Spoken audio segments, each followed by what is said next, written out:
संदर्भ में किसी का नाम नहीं लिया। अजीज बर्नी की किताब थी 2611 एंड आरएसएस कॉन्स्पिरेसी, कोई जाके चेक कर ले उसमें कौन कौन कहां कहां था। अब मैं मुसलमानों के बारे में कहना चाहता हूं, मुस्लिम समाज के लिए। बहुत से लोग ऐसे हैं जिनको मुस्लिम समाज की हिस्ट्री नहीं पता है। मैं बताना चाहता हूं, भारत से जब न्यूमेरिक सिस्टम सबसे पहले गया तो अल जहार थे सबसे पहले, जिन्होंने जाके 1793 में जो सूर्य सिद्धांत था उसका अरबी में ट्रांसलेशन हुआ सिंध हिंद। और हम बता रहे हैं हम किस तरह के मुस्लिम को साथ रखते हैं। डॉक्टर कलाम से बड़ा आलिम इस्लाम में साइंसदान नहीं हुआ, और आरिफ मोहम्मद खान साहब जो बिहार के गवर्नर हैं, उनसे बड़ा आलिम फाजिल मुसलमान आज सियासी जमात में तो नहीं होगा, यह मैं दावे के साथ कह सकता हूं। मगर मैं बताना चाहता हूं सर, उसके बाद उन्होंने एक किताब लिखी, एक सर 10th सेंचुरी के मुस्लिम राइटर थे जिन्होंने किताब लिखी, उसका नाम था the compendious book of balancing and completion according to Hindu calculation, जिसको शॉर्ट में अल जब्र कहा गया, और वहां से अलजबरा निकला। और सर उसके बाद अल ख्वारिज्म आया। और सर आज मेरे ख्याल से सदन के बहुत से लोगों को नहीं पता होगा, ये जो एल्गोरिथम वर्ड है ये अल ख्वारिज्म से आया हुआ है। एक जमाने में इस्लाम में बैतुल हिकमत था, यानी वो सबसे बड़ा हिकमत का केंद्र था, जब एक से एक लोग होते थे। बहुतों को नहीं पता होगा कि कोलंबस ने जिस नक्शे के थ्रू दुनिया ट्रेवल किया था वो बनाने वाला भी एक मुस्लिम था, अल इदरीसी। मगर सर एल्गोरिथम आज ऐसा बदला कि एआई के एज में दलगत भावना से ऊपर उठकर औरंगजेब के साथ खड़े हो गए। सर ये एल्गोरिथम किसने बदल दिया, ये मैं बताना चाहता हूं। इस पे थोड़ा सोचने की जरूरत है। इसलिए मैं कहता हूं मुस्लिम पॉलिटिक्स की सोच क्या थी, हमने किन मुसलमानों का साथ दिया है, मैं बताना चाहता हूं सर। वीर अब्दुल हमीद की शहादत की 50वीं वर्षगांठ 2015 में हुई।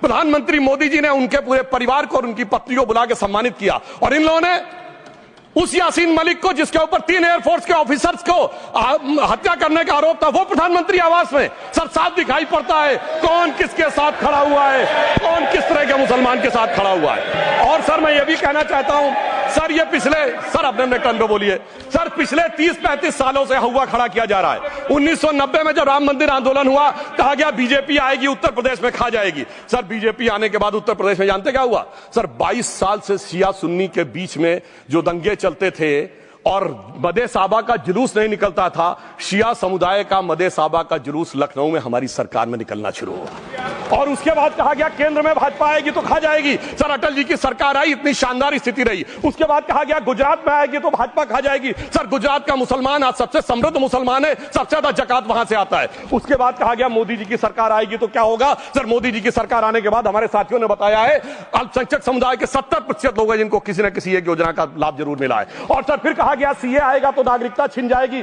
सर उसके बाद भी आपने सब देखा, और सर हम बचपन में सुनते थे कि राम मंदिर बनने लगेगा तो मिडिल ईस्ट के देश पेट्रोल देना बंद कर देंगे। सर राम मंदिर भी बन रहा है, और भारत मिडिल ईस्ट कॉरिडोर भी बन रहा है, और अबू धाबी में भी मंदिर बन रहा है, और 4 मुस्लिम देशों ने सर्वोच्च नागरिक सम्मान मोदी जी को दिया हुआ है। इसलिए मैं कहना चाहता हूं सर, मर्ज हो तो उसका इलाज किया जा सकता है। जैसे हमारे यहां वैद धन्वंतर माने गए हैं, इस्लामी अकीदे में वैद हकीम लुकमान माने गए, तो कहा गया है उनके लिए कि इसमें क्या रखा है, देखे है जो तू आन के पास, बदगुमा वहम की दारू नहीं लुकमान के पास। यानी मर्ज का इलाज है, पर वहम का इलाज तो हकीम लुकमान भी नहीं कर सकते जो आपने पाल कर रखा है। मैं कहना चाहता हूं हम किन मुसलमानों की बात करते हैं। आप गंगा जमुनी तहजीब की बात करते हैं। सर दारा शिकोह औरंगजेब का बड़ा भाई था, उसने उपनिषदों का अध्ययन किया, संस्कृत में अनुवाद कराया और नाम रखा सिर्रा अकबर, यानी वर्ड्स ऑफ गॉड। मैंने किसी को दारा शिकोह की जयंती मनाते हुए नहीं देखा।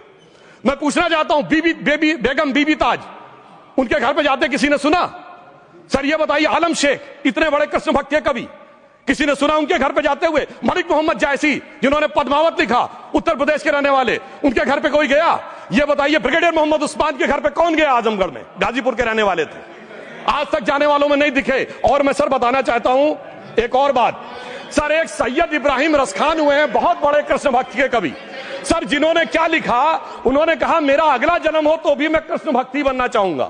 मनुष्य बनूं तो ग्वाल बाले के रूप में, और पशु बनूं तो गाय के रूप में। उन्होंने कहा मानुष हो तो वही रसखान, बसों ब्रज गोकुल गांव के ग्वारन।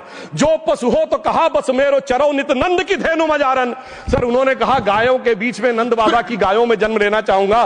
मगर सर आज एक ऐसे नेता आए हैं इस देश में जिनको गायों से बदबू आने लगी है, तो उनके लिए मुझे मेरे मन में भाव आता है सर कि श्री रामचंद्र कह गए सिया से, ऐसा कलयुग आएगा गोपालक श्री यदुवर कुल में एक ऐसा नेता आएगा जिसे बकरे कटने में खुशबू मिलेगी, गौ माता में बदबू पाएगा। रामचंद्र कह गए सिया से कैसा कलयुग आएगा।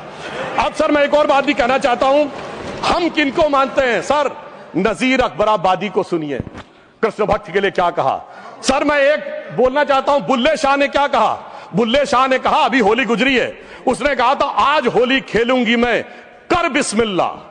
उन्होंने आगे कहा, अलस्तु बिरबिकुम, प्रीतम बोले, सब सखियों ने घूंघट खोले, नाम नबी की रतन चढ़ी, सुनिएगा, नाम नबी की रतन चढ़ी और बूंद पड़ी अल्लाह अल्लाह, आज होली खेलूंगी मैं, कर बिस्मिल्लाह। तो मैं भी कहता हूं अब बिस्मिल्लाह करिए और उसके बाद हमारे इस सहयोग करिए, इस सकारात्मक उसका, वरना अल्हम्दुलिल्लाह जो हम मुसलमानों के लिए और देश के लिए करना चाहते हैं उसमें हमें सफलता जरूर मिलेगी।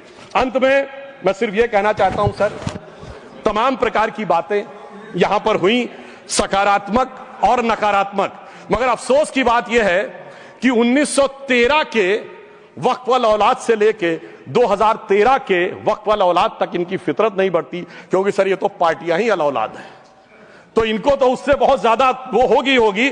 पर मैं सिर्फ अंत में कहना चाहता हूं सर, अपनी सोच बदलिए।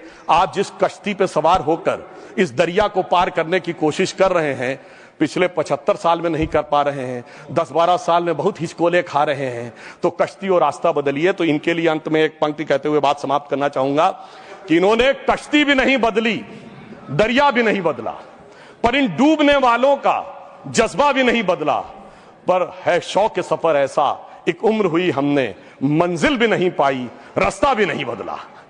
अब अगर नई मंजिल पानी है, नई मंजिल की नई सुबह देखनी है, तो मैं कहना चाहता हूं आइए सबको साथ लेकर चलिए।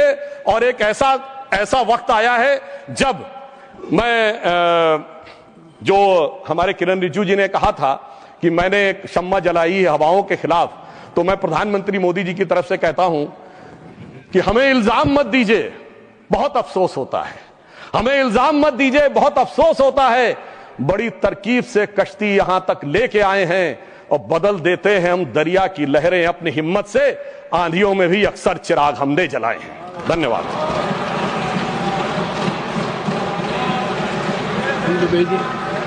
Honourable home minister, honourable home minister, honourable home minister, एक सेकंड। हाँ, okay, one second, your mic will be on. जी महोदय, मुझे ये सब कहने की जरूरत नहीं है, लेकिन जो गुजरात में दंगे और फसाद हुए, कौन कौन उसके लिए जिम्मेदार थे बताइए। Honourable home minister.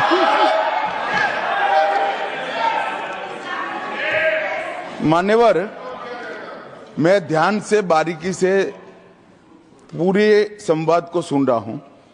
माननीय सदस्य सुधांशु जी ने दिग्विजय सिंह का नाम नहीं दिया, अब वो खड़े होकर कहे मेरे बारे में कहा, इससे साबित हो गए।